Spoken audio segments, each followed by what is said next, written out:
1/5 of the world's prison population is in this one country, the United States of America. And it has long been a policy, as articulated by representatives of the United States government, that there are, this is what they say, no political prisoners in America. Rather, they're just people who have committed crimes. Well, in the case of Dr. Al-Arian, we have someone who has committed no crime, other than to perhaps have a political view that differs with that of the people who are in the White House. And in America, even that is not supposed to be a crime. Dr. Al-Arian's case is one that should be of concern to every American, regardless of your faith or lack of faith, regardless of your political orientation. During the years since September 11th, there have been policies put into effect that embody what some call security before liberty. And we're here this morning joining the voice of the Muslim Alliance in North America to that of all of these distinguished people who are here this morning, including Mr. Ramsey, to call for the rendering of due civil and human rights onto Dr. Al-Arian and all of those who are being denied what every American citizen is entitled to. We are holding a man for the last 5+ some years in a worse sort of a condition that in America, where we even cry out for any wandering cats and dogs, and we are treating Sami Al-Arian not providing any of the basic human rights, the basic civil rights, and the civility we expect, and the whole world is looking up to America, and then we are supposed to be the champion of the human rights and the civil rights, and in our own shores, we are violating the basic human rights. I think this is the opportunity for America to show the world that we do care. If we err, and if we do the mistakes, we know how to make our mistakes, how to right our mistakes, make it right. So I think, and I humbly ask our government that we must live up to the commitment.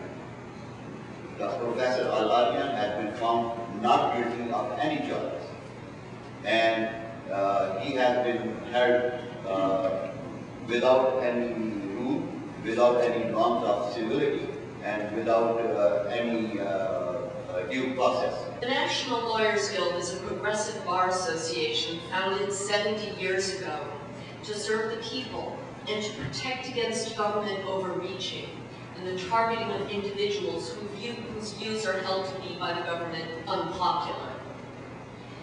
The Al-Arian case is one of the worst that we've seen, for it represents several miscarriages of justice. First Amendment violations in prosecuting someone essentially for their free speech activities.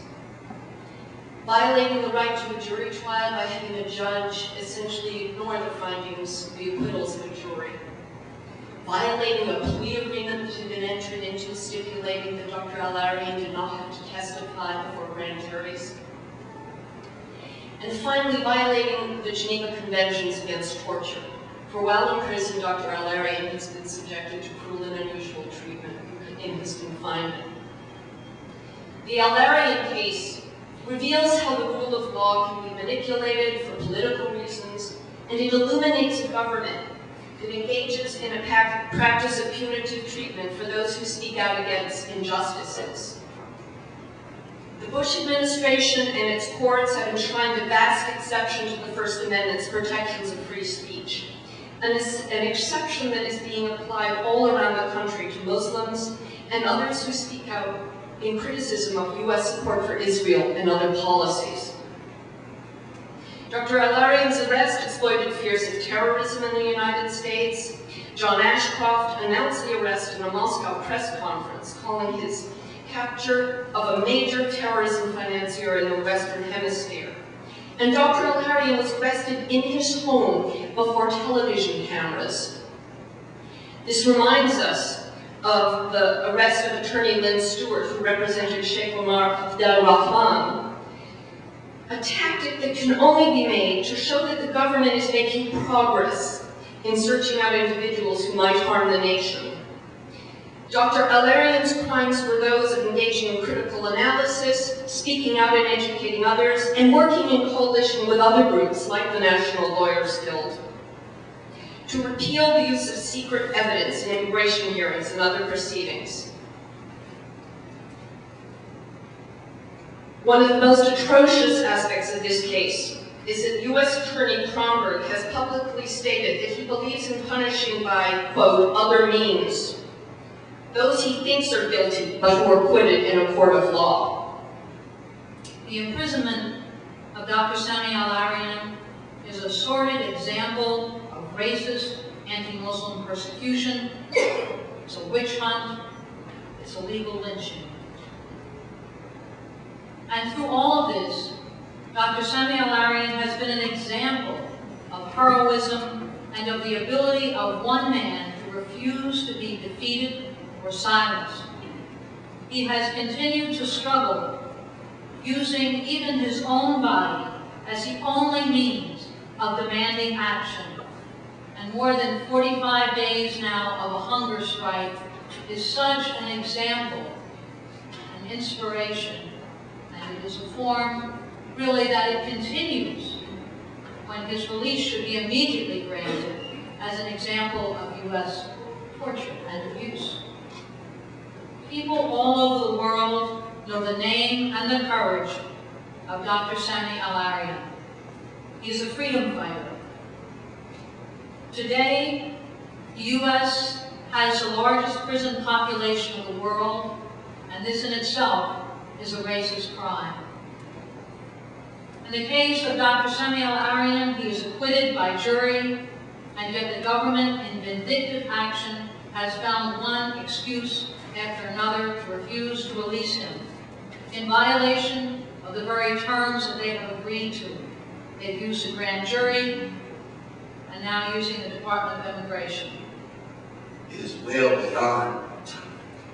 I tremble for my nation when I see that a convicted, excluded living can get bail, pardon, and saved, and Dr. Al-Arian exonerated by a jury of his peers is jailed in jail. I tremble for my nation. I tremble for my nation when the Congress, vis-a-vis the Judiciary Committee, will not exercise its constitutional duty of oversight over a justice department, not a month. Torture, water, national security levels, all kinds of shenanigans that are being and actually eroding the very fabric of our society. I tremble for my nation. Finally, I tremble for my nation because I understand one thing, that the refusal of the government to release Dr. Al-Arian has nothing to do with criminality. It has everything to do with crass, vain, malicious politics. Sami Al-Arian was not only prosecuted, but he was persecuted because of his political belief. He was prosecuted because his First Amendment right was not upheld. He was prosecuted because he dared say in America that he's opposed to the last vestige of colonialism in the modern world. That's his crime, and that's his crime only. Here joins other people of conscience and human and civil rights groups throughout the country to call on the Department of Justice to release Dr. Sami Al-Arian from custody. Undoubtedly, his case is one of the highly touted terrorism cases that have disintegrated under closer scrutiny. Despite the 80 witnesses and 100 hours of taped surveillance, over 6 months of trial by prosecution, the jury did not find a single guilty verdict on 8 major counts, and was deadlocked 10-2 on the rest. When asked by a reporter why he didn't enter such a verdict, a juror responded, "No evidence." When asked what he needed to enter such a verdict, he responded, "Evidence." Indeed, it is neither fair nor just to destroy the life of a man who was acquitted by a jury of his peers and whose plea agreement allowed him to go free over a year ago. As such, we call on the Department of Justice to release Dr. Al-Arian. Since his retrial, following the jury's deadlock, it is of the 0.1% rarity among all the criminal cases filed in 1 year. Since he surely poses no threat to the safety of our nation if he was scheduled to be released in March of 2007, since he was misled to believe that if he agreed to plead guilty to a lesser charge, he would not be called to testify in other cases, since he was nevertheless subpoenaed to do so, finding himself in a legal catch-22, since the continued push for punishment here shows the extent to which his imprisonment is politically motivated, we demand his release. We demand his release because he has been placed in solitary confinement, deemed inhumane by Amnesty International. We demand his release because he has lost almost 30 pounds and faces possible renal failure. We demand his release because he has been on a hunger strike for over a month to protest this unjust, politically motivated harassment that has kept him in prison long past his scheduled release. For these reasons, I, on behalf of CARE, stand with his family, stand with religious leaders, stand with civil rights groups, and all people of conscience to call upon the Department of Justice to honor their promise and release Dr. Sami Al-Arian from custody. Thank you. Dr. Arian was acquitted of the serious charges, and the jury hung, as my sister said, 10-2 for acquittal on the rest. Now, nearly 2 years before the jury verdict, John Ashcroft had trumpeted Dr. Al-Arian's arrest with an arranged TV coverage in a hastily organized Moscow press conference. Ashcroft claimed, quote, the most dangerous financier of Palestinian Islamic Jihad in the Western Hemisphere, unquote, had been seized by a SWAT team at his Tampa home, surrounded by his shocked family. The Tampa jury of ordinary Americans heard all of the prosecution's so-called evidence, and they agreed with Dr. Al-Arian's defense lawyers, Linda Moreno and William Moffett. What did they agree upon? That no crime had been committed at all. No crime had been committed at all. Despite inflammatory videos of violence in Israel, heart-wrenching testimony from victims of suicide bombing, and, remember this, testimony of Israeli secret agents who were actually behind Dr. Al-Arian's prosecution all along. The jury agreed that everything that Dr. Al-Arian had been accused of doing was protected freedom of speech. Protected freedom of speech. Of course, guaranteed by the First Amendment of our great U.S. Constitution. We have a few more speakers, but I wanted to take a few minutes to say something. You know, I had an opportunity to watch the film USA Against Sami Al-Arian, and it was very difficult for me to watch, not only because of the inherent subject matter, but because I felt like I got to know Dr. Al-Arian's family in a certain way. And our next speaker knows a little bit about this, but her mother has become a personal history, a personal heroine of mine, Laila Arian. Because I got to see her in her moments of pain, in her moments of glory, in her courage, in her elegance, in her suffering, in her wisdom. And I realized by watching her mother and how she has endured this plight, for the first time I was able to get a sense of what Shabazz's mother went through, what Dr. Shabazz went through, what King may have gone through, what Winnie Mandela may have gone through. And this family has endured so much. So it's with great pride and with great pleasure that, and honor, that I introduce our next speaker, Laila Al-Arian, who is the daughter of Aliya and Sami Al-Arian. Helping bring us together. Good afternoon, everyone. My name is Laila, and I'm the daughter of Sami Al-Arian, a Palestinian American professor who's been in prison for more than 5 years. Today, my father's on the 44th day of a hunger strike. My mother, brother, and I actually visited him yesterday at an immigration facility in Virginia. He looked extremely thin and was very, very weak. He's lost more than 30 pounds. And he also looked like a shadow of his former self. My mother began sobbing as soon as she saw the way he looked. I should also say my father hasn't seen a doctor for more than a week. My father began the hunger strike on March 3rd for a very simple reason: to protest continued harassment and abuse by a U.S. government that's intent on ensnaring him in a new case and keeping him in jail for years beyond his release date. This case is a clear example of gross prosecutorial misconduct and abuse of power.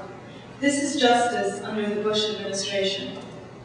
When my father was arrested in February 2003, John Ashcroft's Justice Department claimed it a victory in the fight against terror. But a federal jury in a conservative district in Florida, after looking at reams of quote-unquote evidence, rejected the government's case wholesale. After a 6-month trial that cost taxpayers $50 million, the prosecution's case fell apart completely. My father's attorneys, in fact, rested their case without presenting a single witness. Our defense was the First Amendment. On December 6, 2005, the judge in the case read not guilty verdicts for 20 minutes for my father and his 3 co-defendants. None of this ultimately mattered.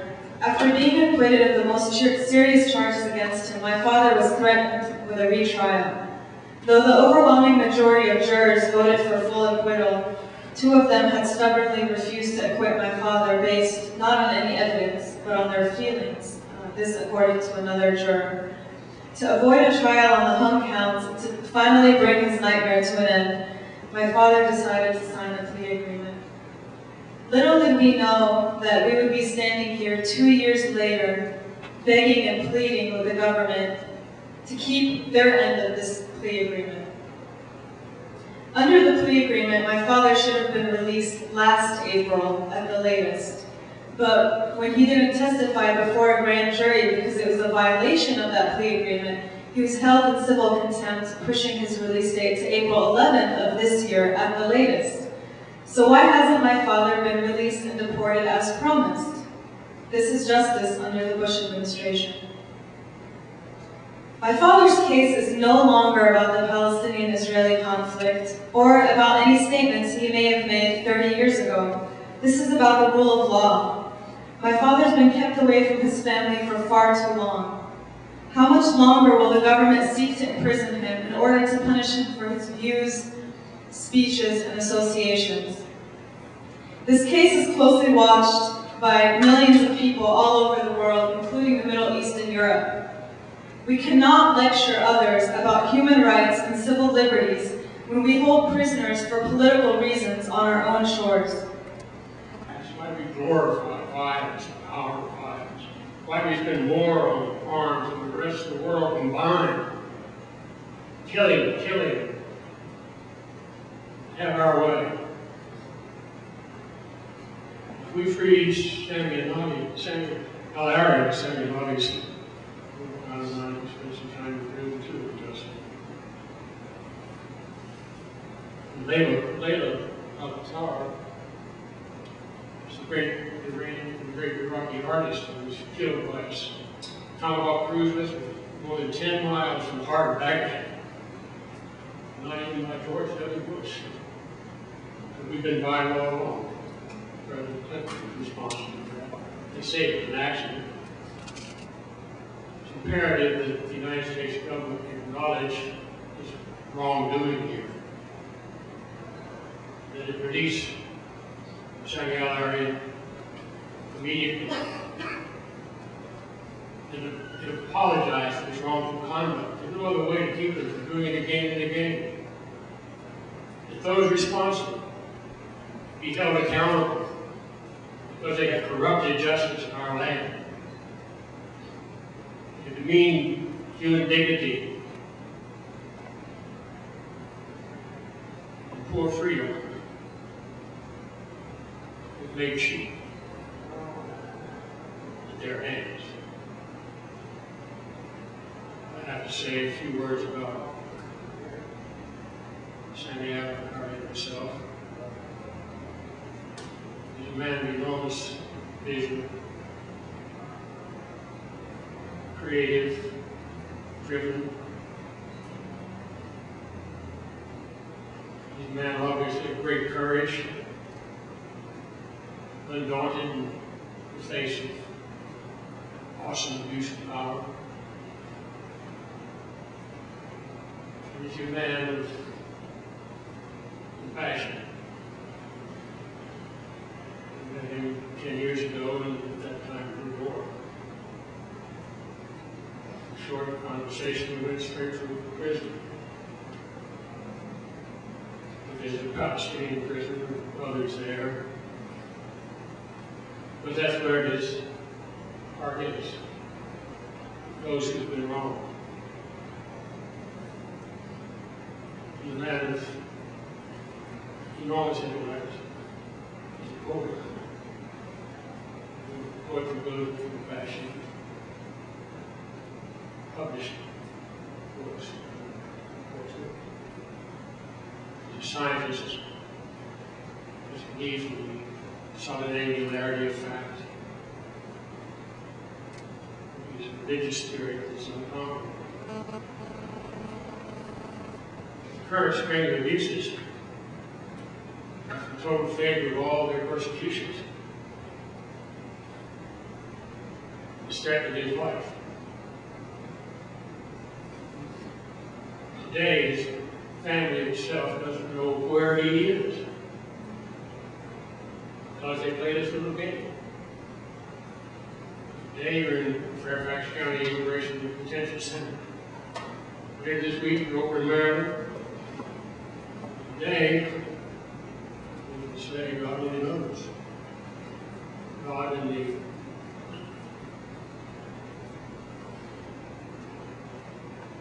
poor public officials responsible for his custody. Going with this, there's only a way really of saying, you cannot conquer my spirit. You cannot convert me from my purpose. I will go to the end, caring for Palestinian people who are suffering, in my opinion, I spent 25 years in this Christian government, attorney for people, suffering as they have never suffered before. Isolated, surrounded, assassinated daily. An unbelievable situation. here in this country that calls itself the land of the free and home of the brave, we stand all too silently by, while the rights of one of the noble men of the planet totally abused, his voice silenced. 50 people killed in Baghdad today, like on war of aggression, supreme international crime. We feel helpless. It's imperative the American people stand up and act. Our country is slipping away from us. Our principles are being demeaned constantly. We can turn around, we have to turn around.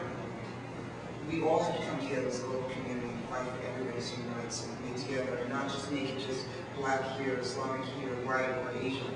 We all have to come together, and the Islamic community in this country is so blended that I'm blessed and honored to have the family here and to Dowoti, our executive director, to offer our space for this press conference because we need the message heard. I don't know if any other venues would not do this, but I think this is more profound, being my parents were Islamic, were African American, and there was a time when my father was assassinated, no churches would allow him to even be buried. They wouldn't have that. We're in a different time now. We all have to, and ultimately we found a place for him to have his funeral. But people need to stop being afraid. We need to stand up and speak their mind and their right. If it's wrong, it's wrong. This country allows us to speak our mind. We don't need to condemn other countries for not being democratic, not being allowing their people, their human rights being violated, and yet we're doing the same thing to the people who come here. And so I just encourage anybody who's out there listening to keep supporting them and please release the brother.